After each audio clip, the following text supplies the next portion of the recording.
잘 보내셨습니까? 날씨가 많이 쌀쌀해졌죠?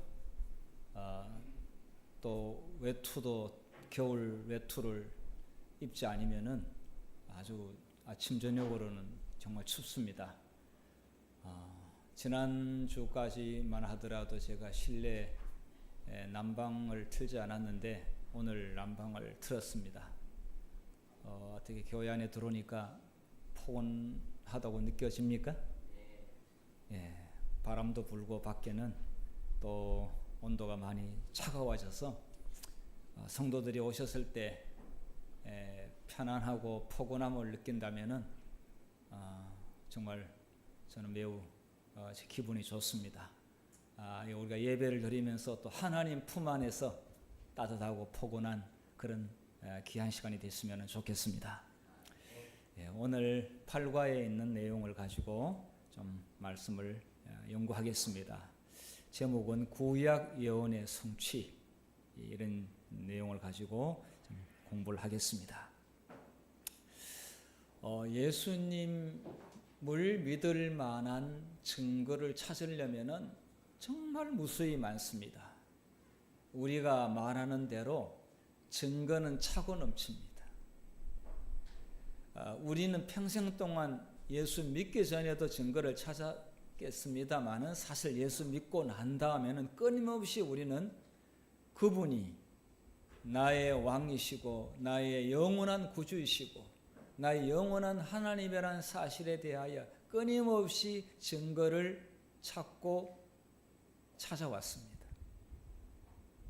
그리고 앞으로도 계속 찾을 겁니다. 그런데 우리가 그런 증거를 찾는 것은 더 우리 스스로가 더 예수님에 대하여 확신, 정말 그분만 바라보고 살 수 있는 믿음을 갖기 위하여 찾아야 되지만은 또 그 증거를 사람들에게 나누기 위해서 어떻게 하면은 분명하고 확실하고 정말 쉽게 사람들에게 이 말씀을 증거할 수 있는지 그 증거를 찾는 일에 우리는 모든 생애를 집중할 필요가 있습니다. 오늘 그 증거를 찾아보도록 하겠습니다. 내가 찾은 것이라야 내 것입니다. 찾아놓은 것을 듣는다면 아마 수없이 다 들었던 이야기일 수도 있습니다.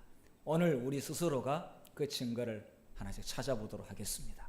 자, 먼저 기억절 말씀 요한복음 5장 36절 같이 읽겠습니다. 시작. 내게는 요한의 증거보다 더 큰 증거가 있으니 아버지께서 내게 주사 이루게 하시는 역사 곧 내가 하는 그 역사가 아버지께서 나를 보내신 것을 나를 위하여 증언하는 것이요. 당시 요한은 많은 종교 지도자들 뿐만 아니라 일반 사람들까지라도 요한을 선지자로 존경했어요. 그리고 요한이 하는 내용을 가만히 이렇게 들여다보게 되면은 그 모든 설교와 그가 증거하는 모든 내용의 포커스가 사실은 이 땅에 오신 예수님이에요. 그런데 사람들은 그 요한의 증거하는 것 초점, 핵심을 어떤 사람들은 찾아냈고 어떤 사람들은 못 찾았고 어떤 사람은 거부했어요. 똑같은 이야기를 듣고 어떤 사람은 지극히 거부하고 반대하고 적으로 삼고 어떤 사람은 잘 모르겠다. 어떤 사람들은 정말로 맞다. 요한이 증거하는 말이 바로 이 예수님에 대하여 증거하는 것이 실로 맞는데 어떻게 더 정말 확실한 증거를 찾을 수 있겠는가? 그가 하는 일을 보면은 그가 하는 사역을 보면은 저분은 요한이 증거하는 바로 그분이 틀림없다. 이렇게 많은 사람들이 예수님을 믿었어요. 정말 차고 넘치는 증거들이 지금은 더 많아요. 그때 요한의 기별을 들었던 사람보다도 여기 앉아 계시는 분들이 증거를 대라고 하게 되면은 몇백 배나 더 많습니다. 그 이후에 많은 증거들이 또 쌓였고요. 예, 또 우리가 많이 또 공부도 했고 들었어요. 자, 그런 것을 우리가 우리의 입에서 자연스럽게 술술술술 나온다면은 그 사람은 평상시 예수님에 대한, 예수님이 우리의 구주라는 사실을 찾는, 그 증거를 찾는 일에 상당한 시간을 바친 사람들이고, 말문에 딱 막혀버리고 하나도 생각이 안 난다. 그러면 그분은 증거를 찾는 일에 시간을 거의 내지 않았다고 볼 수가 있습니다. 근데 여러분 어떻게 생각하십니까? 네. 자, 오늘 공부를 좀 하겠는데요. 자, 첫 번째로는 사람들이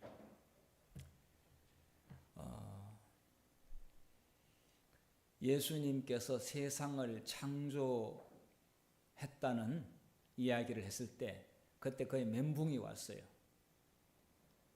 하나님이 창조했다는 말은 받아들일 수가 있는데 지금 저기에 있는 예수 정말 저 앞에 서 있는 저 사람이 이 천지 만물을 창조했다고 했을 때 사람들은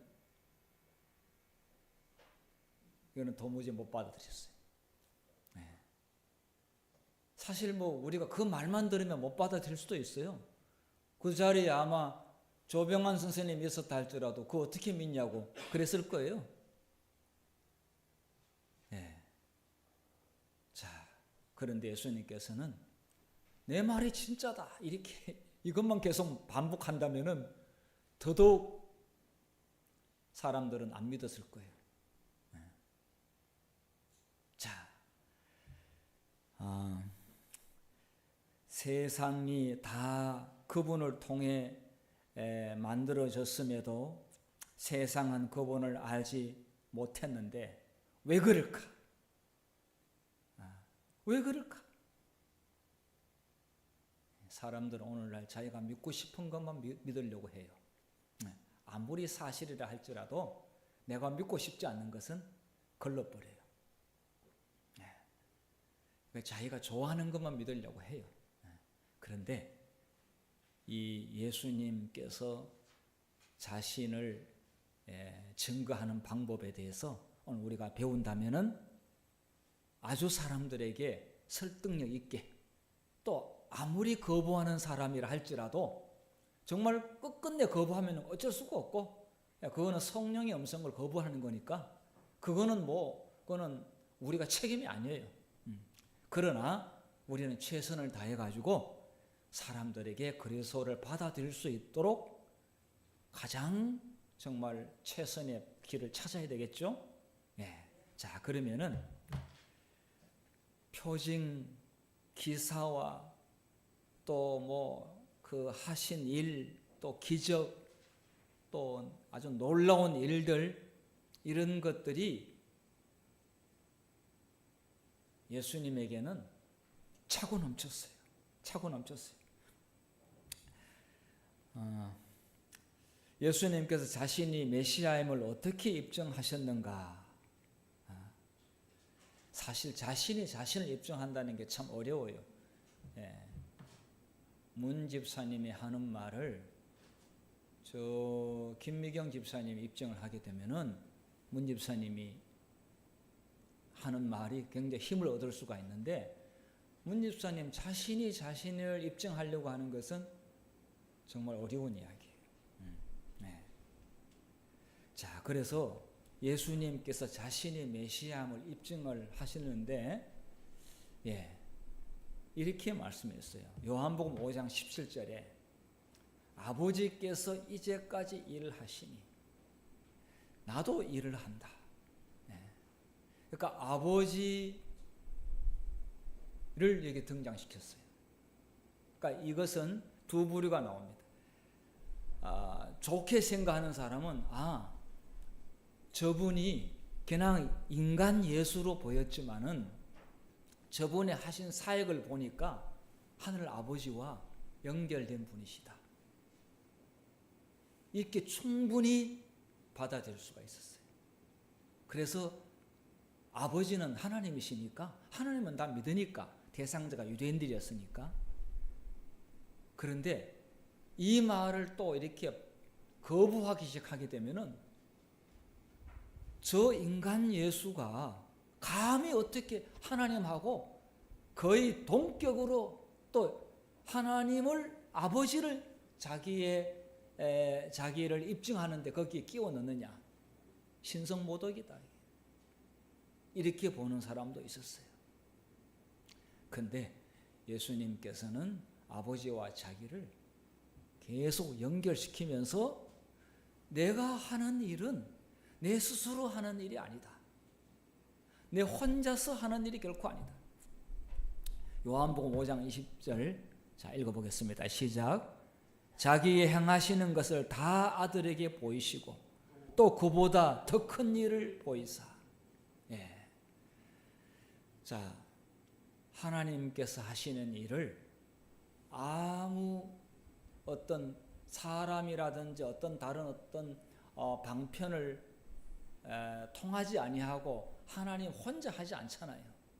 하나님께서 사람을 통해서 일하시고 뭐 선지자를 통해서 일하시기도 하고 선생님을 통해서 아니면 어떤 사람을 통해서 때로는 사실 자연을 이용해서도 하나님께서는 하십니다. 자, 그런데 아들에게 보이셨다. 그래서 자신을 하나님의 아들이라고 이야기를 하고 있습니다. 아들은 아버지가 시키는 일을 하고 있지 내 혼자서 기획하고 하는 일이 아니다. 이렇게 대답을 했어요. 자, 요한복음 5장 36절과 38절의 이 내용을 요약하자면은 나의 하는 그 역사가 아버지께서 나를 보내신 것을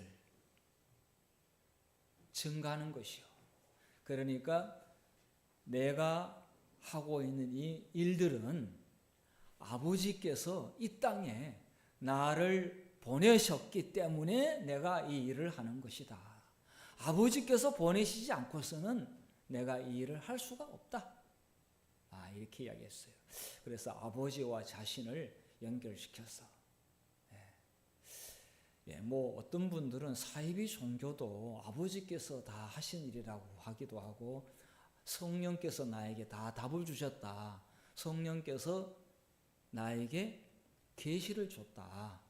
이렇게 하는 사람도 있을 수가 있습니다. 그러나 말은 그렇게 할 수 있지만은 실제로 한 그 일 결과를 보면서 우리는 상당수 파악할 수가 있어요. 가짜인지 진짜인지를 알 수가 있어요. 어떤 경우에는 막 병 고쳤다고 그렇게 하는데 자세히 보니까 안 고쳤어요. 썩였어요. 가짜예요. 안 났어요.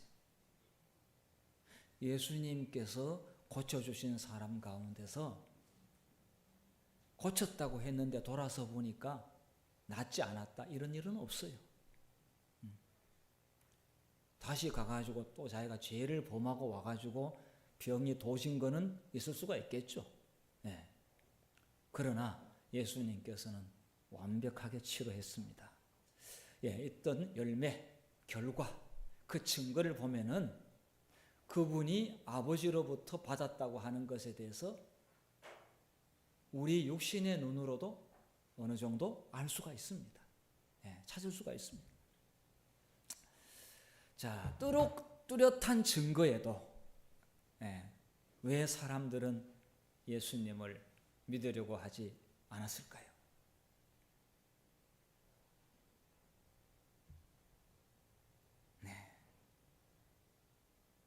자, 성경절을 보여드리기 전에 그냥 한번 생각해 볼까요?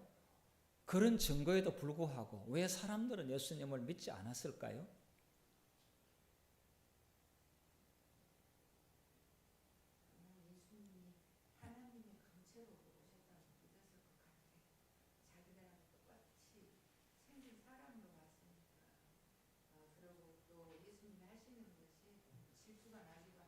네.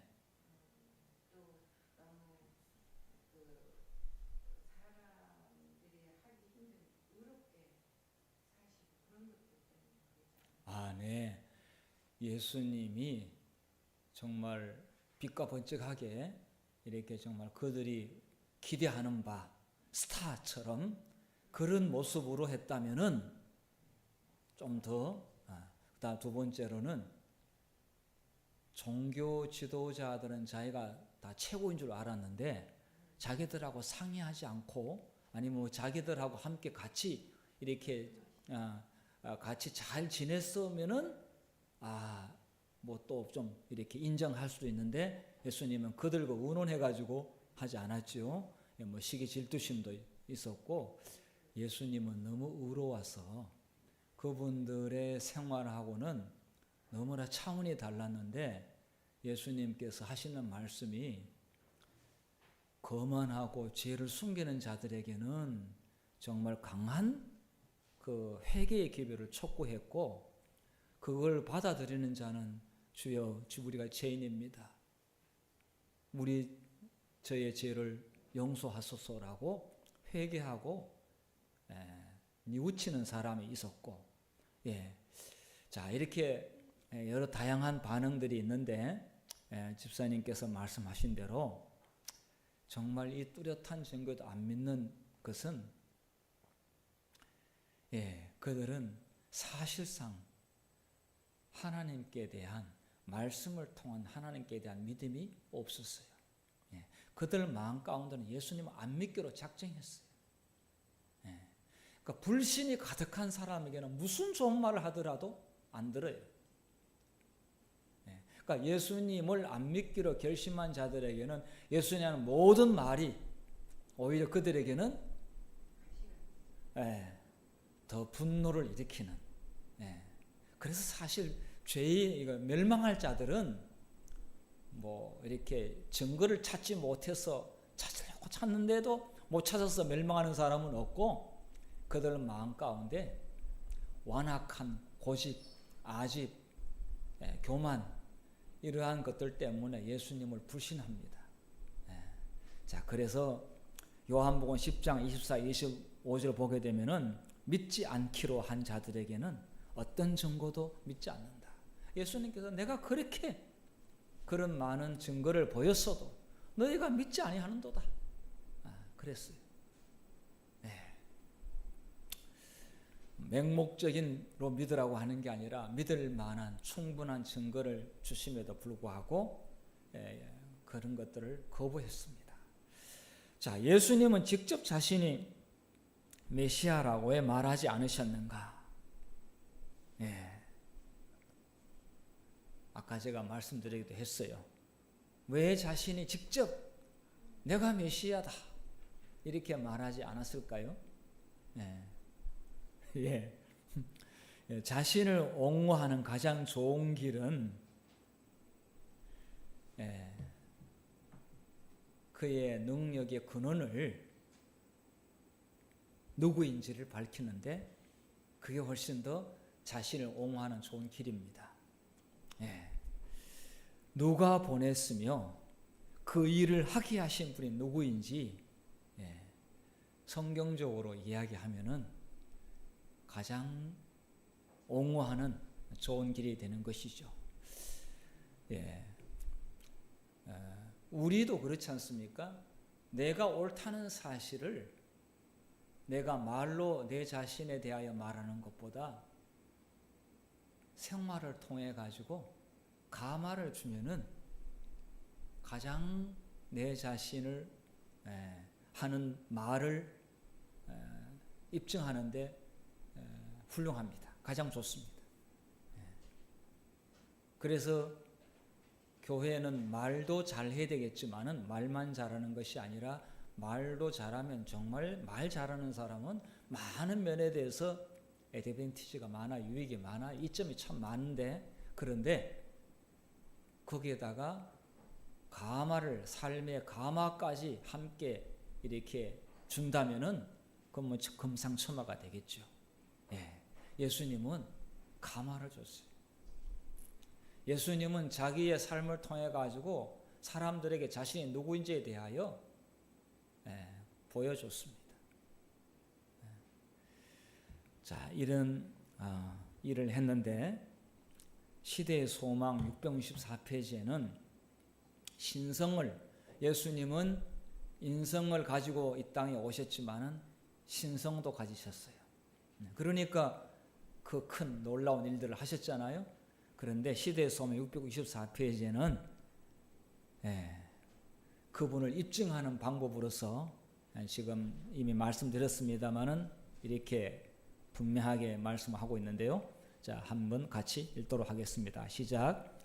내가 아버지 안에 있고 아버지께서 내 안에 계심을 믿어라. 그렇지 못하겠거든 행하는 그 일을 인하여 나를 믿어라. 그들의 신앙은 아무도 스스로 하지 못하였고 할 수도 없는 일들 곧 그리스도께서 행하신 일에 나타난 증거 위에 토대를 든든히 놓을 수 있을 것이었다. 그리스도의 사업은 그분의 신성을 증거한다. 아버지께서는 아들을 통하여 나타나신 바 되셨다. 그분의 하신 일들을 보게 될 때 그분의 신성을 아무도 부인할 수가 없다. 사람들은 그분의 그런 증거 토대 위에 쌓아나가서 믿음을 쌓아나가서 이제 더 예수님을 시간이 갈수록 확신하게 됐습니다. 시간이 갈수록 확신하게 됐어요. 사람들은 어떤 말을 들었을 때 그 증거를 확인합니다.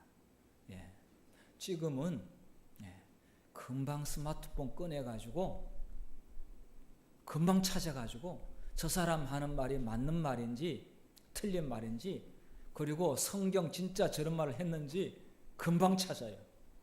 빨리 찾는 사람이 그만큼 유리해요. 확인해요. 모르는 단어가 나와도 요즘은 굳이 설명할 필요 없어요. 본인이 찾아가지고 저 단어 뜻을 금방 찾아요.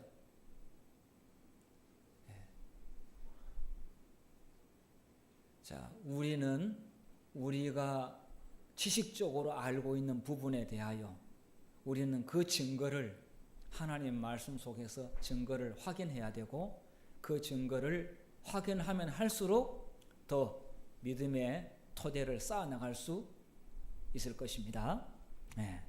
자, 그러면 이제 지금부터는 예수님께서 말씀하게 될 때 가장 자신을 메시아임을 입증하는 좋은 방법으로는 구약 성경을 인용하셨어요. 그래서 신약과 구약을 연결을 하는데 사실 이 당시에는 이제 신약 성경은 없었지요. 요한이 그 당시에 이 사실을 기록하게 될 때는 예수님 승천한 이후에 한참 후의 일이었어요. 그러니까 그 당시에는 구약 성경 그것도 뭐 다 가지고 있는 것도 아니에요. 그런데 예수님께서는 유대인들이 좋아하고 있는 구약 성경의 내용 가운데서 자신의 메시아임을 인용을 했는데요. 자, 보겠습니다. 자, 요한복음 1장 23절에 광야에 외치는 자의 소리로라. 침례 요한을 두고 이야기하는 것이죠. 그리고 침례 요한은 주의 길을 준비한다. 예배하는 사람이다. 이 주가 누구냐 이거죠. 주의 길을 예배하는 자이다. 자, 이사야 40장 3절에 너희는 광야에서 여호와의 길을 예배하라. 광야가 나오고 길이라고 하는 게 나옵니다. 자, 그래서 자신의 사역 또 침례 요한이 자신을 위한 사역의 그 근원을 시작을 이사야서에서 인용해 왔습니다. 그 법관들이 하는 일 중에 제가 보니까 아주 중요한 일이 뭐냐면은 이전에 판례, 이전에 재판한 일에 대하여 그 일관성을 유지하는 일이 참 중요하더라고 보니까요. 그래서 그 법은 먼저 근거가 있고 첫 번째 법조항, 두 번째로는 판결. 그래서 그 판결의 내용을 그 다음에 인용하게 될 때에 더 유무죄를 가리는데 확실한 그 근거로 그걸 삼더라고요. 똑같은 사례에 몇 년 전에 재판에서 대법원 판례에서는 어떻게 나왔는가? 자, 요한복음 2장 16, 17절에는 주의 전을 사모하는 열심의 날을 삼키리라. 자, 예수님께서 성전을 정말 열심으로 사모했고, 그 다음에 성전에서 물건 팔고 이렇게 하는 일에 대해서 예수님께서 성전 정결 사업도 했습니다. 자, 그런 말씀을 하게 될 때 그러한 일에 대하여 구약에 나와 있는 시편 69편 9절에 주의 집을 위하는 열성이 나를 삼키고, 다윗이 한 이야기를 여기다 적용을 했습니다. 자, 이 하나님의 전을 사모하는 열심이 정말 아주 훌륭한 분들이 많이 있어요. 열심히 교회에 열심히 나오는 분이 하나님의 전을 열심히 사모하는 것이고, 교회를 위하여 열심히 봉사하고 즐거운 마음으로 순종해서 일하는 분이 주의 전을 사모하는 그 열성이 아주 성전을 삼킬 정도로 대단한 사람이 있습니다. 자, 그 다음 요한복음 7장 38절에 그의 배에서 생수의 강이 흘러나리라. 이는 성령에 대해서 말씀하실 때에 이 사람의 마음에 가장 넉넉한 게 이제 배입니다. 이게 배. 그런데 이 배에서 뭐 이렇게 생수의 강이 나온다, 이 말은 하나님의 성령이 함께하는 그 사람에게 정말 충만하고도 충분한 하나님의 성령의 역사가 흘러 넘치는 것을 비유적으로 그렇게 표현을 했어요. 자, 그런데 이 내용에 대해서 예레미야 2장 13절에 역시 생수가 나오고 있습니다. 생수. 누구든지 값없이 주시는 생수가 있다고 그랬어요. 그런데 이스라엘 백성들이 이 생수에 거는되는 분을 버렸어요. 두 가지 악이 있는데, 한 가지 악은 생수에 거는 데를 버린 것과 그 다음에 터진 웅덩이를 만드는 것이다. 그러니까 쓸데없는, 즉 이거는 우상숭배, 신도 아닌데 거기다가 신이라고 빌고, 하나님께서 하라고 하는 것은 지독하게 안 하고 하지 말라고 하고 있는 게 이게 터진 웅덩이에요. 이게 실제 하지 않는 것에 대해서 열심 내는 거예요. 생수에 거느내서 물을 마셔야 될 사람이 물은 안 마시고 다른 데 마음이 팔려 있으면 안 된다는 것이죠. 자, 이런 말씀도 예수님께서는 구약에 있는 말씀 가운데서 적재적소에서 가져오셨습니다.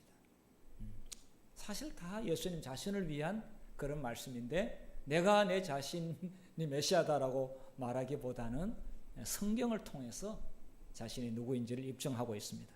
자, 요한복음 19장 36절에 예수님 십자가에 달려 돌아가실 때, 이것은 뭐 예수님 자신이 이거 지금 숨을 거둔 이유니까 이 말씀을 하신 건 아닙니다. 그러나 예수님께서 죽으시는 그 장면을 깊이 명상해 보게 될 때, 이거는 구약의 말씀이 머리에 탁 떠오르도록 그렇게 했는데, 뼈가 하나도 꺾이지 우지 아니하리라. 예수님은 심장 파열로 돌아가셨어요. 왜냐하면 사람이 안 죽으면 뼈를 꺾어가지고 뭐 어떻게 해서 죽여가지고 빨리 장사를 지내야 되거든. 안 죽는 사람이 있었던가 봐요. 늦게까지. 자, 민수기 9장 12절에 그 뼈를 하나도 꺾지 말았어. 유월절 모든 율례대로 지킬 것이라. 유월절에 희생양이 뼈를 꺾지 말고 하라고 하는 말씀 그대로 이루어졌습니다. 그러니까 예수님의 출생부터 죽으시고 부활한 일생의 모든 내용을 봤을 때, 이는 구약에 그토록 오시리라고 약속하신 메시아, 틀림없다. 성경을 보면서 예수님을 안 믿을 수 있을까요? 예수님 안 믿는 사람의 특징이 뭐냐면은 성경 보기를 싫어해요. 근데 예수님을 갈망하고 뭔가 구원에 갈망 있는 사람은 성경을 봐요. 그리고 책을 봐요. 그래서 그 말씀을 보다 보면은 예수님을 받아들이게 돼요. 네.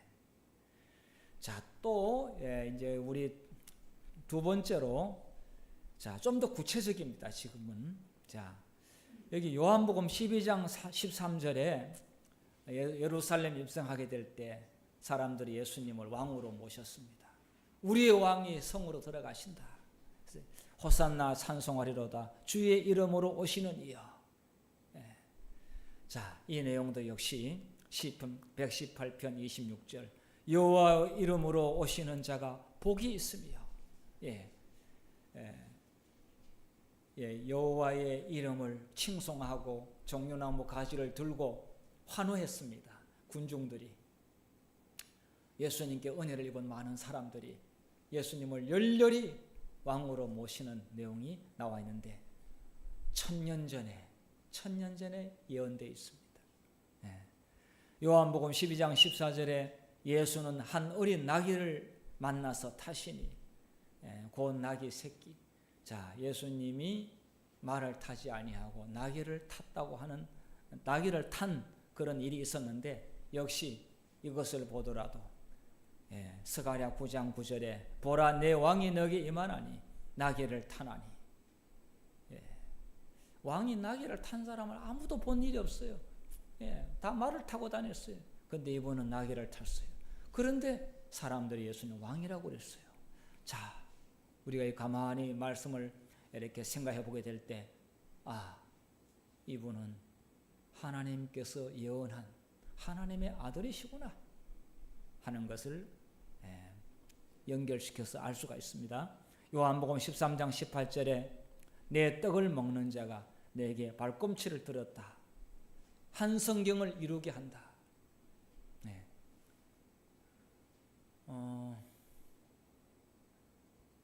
저기 집사님 한번 생각해 보세요. 발꿈치를 들었다. 이게 무슨 뜻이죠?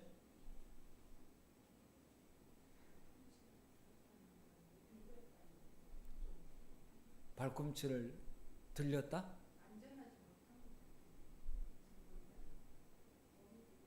몸이 들렸다.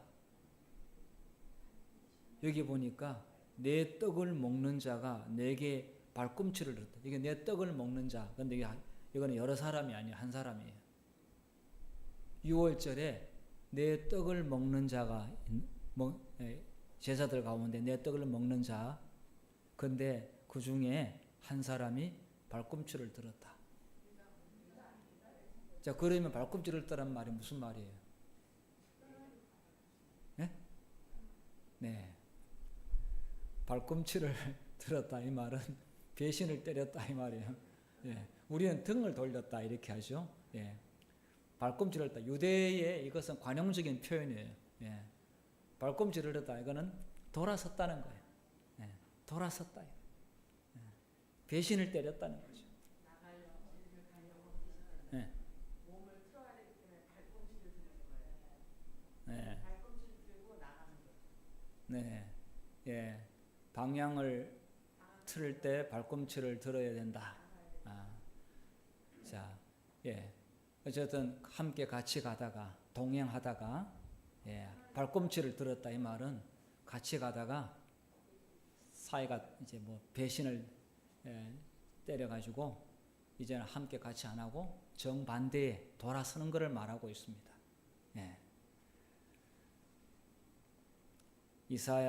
시편 41편 9절, 이사야 아니라 시편 41편 9절, 내 떡을 먹던 나의 가까운 친구도 그 발꿈치를 들었나이다.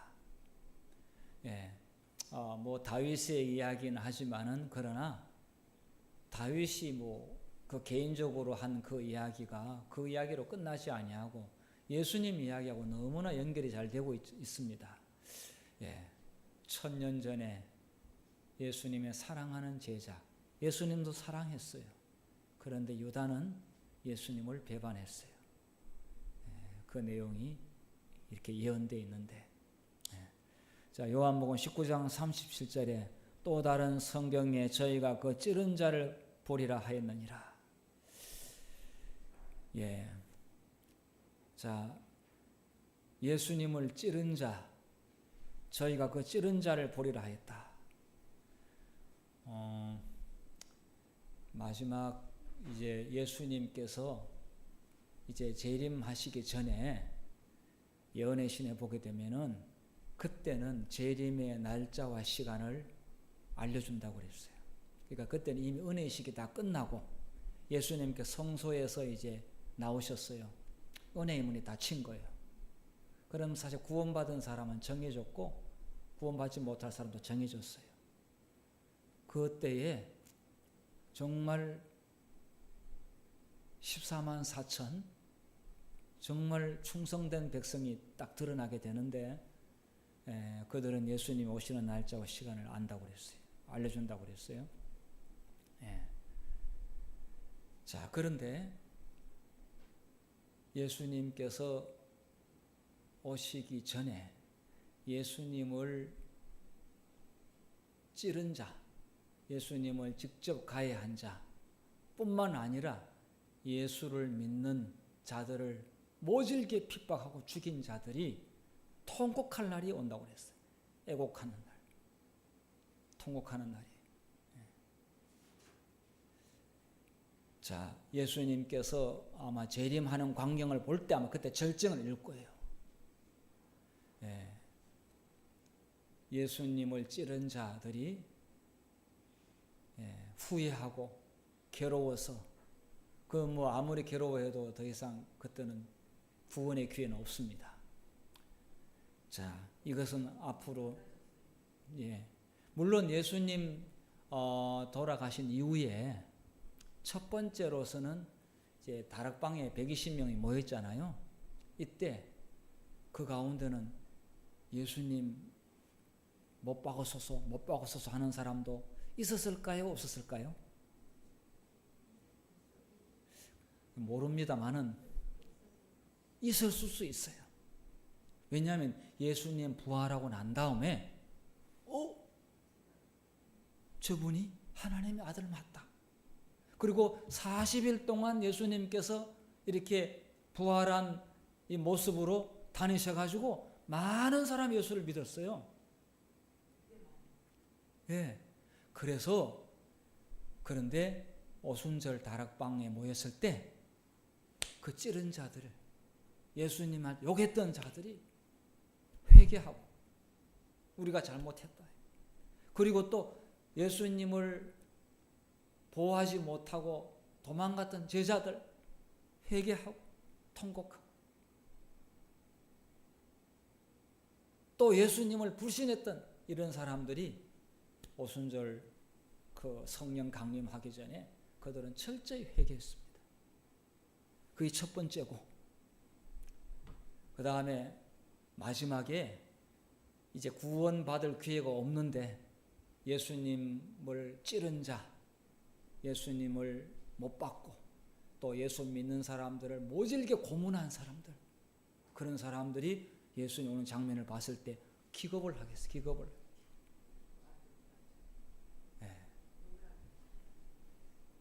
스가랴 12장 10절 그들이 그 찌른 바 그를 바라보고 그를 위하여 애통하기를 스가랴 13장 6절에 내 두 팔 사이에 상처는 어찌미냐. 내 친구의 집에서 받은 상처다. 이게 유대 민족이 봤을 때는 얼마나 가슴 아픈 이야기야. 그리고 그래도 가슴 아프게 생각이 되면 다행인데 정말 그것도 이제 구원받을 기회가 주어졌을 때 그렇게 된다면은 다행이기도 합니다. 그러나 은혜의 시가 놓쳤을 때 그렇게 되는 것들은 통곡만 있을 뿐이지요. 마지막 시대에 저 유대인들이 예수를 믿을까? 민족적으로는 유대인들이 예수님을 거절했기 때문에 그들에게는 없습니다. 이 교회를 유대 국가를 대신해서 만든 게 교회입니다. 교회가 그 일을 합니다. 과거에 유대 민족이 했었던 일을 남은 교회가 할 겁니다. 그런데 개인적으로는 유대인들이 예수님께 돌아오는 사람들이 마지막 때 분명히 많이 있습니다.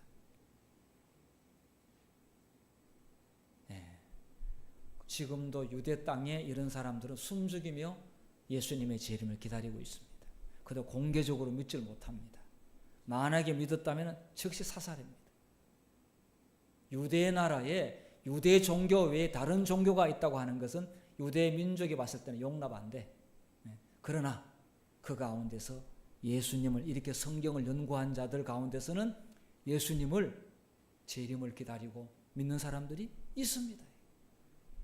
근데 그 사람들이 저 유대 다른 나라에 살면 더 편하게 될 텐데 일부러 그 나라의 사람들을 구원하기 위해서 전도하기 위하여 거기에 들어가 사는 사람들이 있는데 그 사람들은 순교를 각오하고 거기에 들어가 있습니다. 자, 이 내용을 봤을 때 예수님께서는 오늘 우리에게 가르치는 것이 성경, 구약 성경을 잘 연구하면은 신학과 연결하게 되면은 예수님을 믿을 만한 증거가 차고 넘친다. 이렇게 우리에게 알려주고 있습니다. 자, 요거 말씀드리고 마치겠는데요. 너희는 아래에서 났다. 예. 위에서 났다 그러면 기분 좋은데 아래에서 났다 그러면 기분이 좀 나쁠 수 있는데 이건 예수님께서 하신 말씀인데 자, 예수님은 종교 지도자들에게 왜 예수님도 아버지도 알지 못한다고 말씀하셨는가? 예. 그들은 잘한다고 생각해서 아버지에 대해서 우리만큼 아는 사람이 누가 있겠냐고 했는데 예수님은 너희는 어떻게 아버지도 모르느냐 이거야. 아들을 나를 모르는데 어떻게 아버지를 알겠느냐 그러니까 유대인들은 아주 그냥 열받아 했습니다. 화가 났어요. 사실 아까 말씀드렸듯이 아들을 알려면 아버지를 보면 알고 아버지를 보게 되면 아들을 알고 이렇게 연결되어 있습니다. 그래서 예수님께서 그렇게 말씀을 하셨는데 자, 요한복음 8장 19절 자, 이에 그들이 묻되 너 아버지가 어디 있느냐? 예수께서 대답하시되 너희는 나를 알지 못하고 내 아버지도 알지 못하는도다. 나를 알았다면 내 아버지도 알았으리라.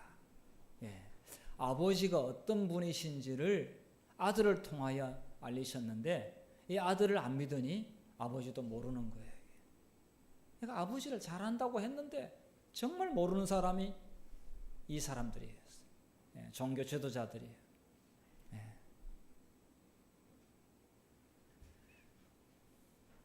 자, 요한복음 8장 23절에 예수께서 이르시되 너희는 아래에서 났고 나는 위에서 났으며 너희는 이 세상에 속하였고 나는 이 세상에 속하지 아니하였느니라. 이 말을 하니까 유대인들이 대단히 화가 났는데 그러나 예수님께서는 모르는 아버지를 모르는 것이 또 나를 부정하는 것이 너희는 이 세상에 속해 있다. 나는 이 세상에 속하지 아니했다. 너희들이 이 세상에 속한 이유가 뭐냐? 여기 보면 그 다음에 나오는데요. 아래에서 났다고 하는 것은 세상에 속한 계명으로 교훈을 삼아 가르치고 너희들이 만들어 놓은 종교 프레임에 나를 가두어 놓았는데 너희는 세상에 속한 것이다. 종교다 종교. 나는 거기에 속하지 아니했다. 그리고 경건의 모양은 너희들이 보인다. 경건의 능력은 없다. 이것은 예수님께서 그들의 마음을 잘 아셨기 때문에 사실 이거는 상당한 유대인 종교주의자 질타를 받는 이야기입니다. 자, 그렇지만은 이들은 이 예수님의 말씀의 깊은 의미를 알지를 못했습니다. 자, 우리가 영적인 안목과 통찰력을 키우는 것은 역시 성경을 통해서 우리의 시야를 넓히게 되고 그 성경에 우리가 넓어진 통찰력으로 우리는 누구를 더 정확히 볼 수가 있습니까? 예수님을 정확히 볼 수가 있습니다. 정말 차고 넘치는 증거들이 쏟아져 나오고 있습니다.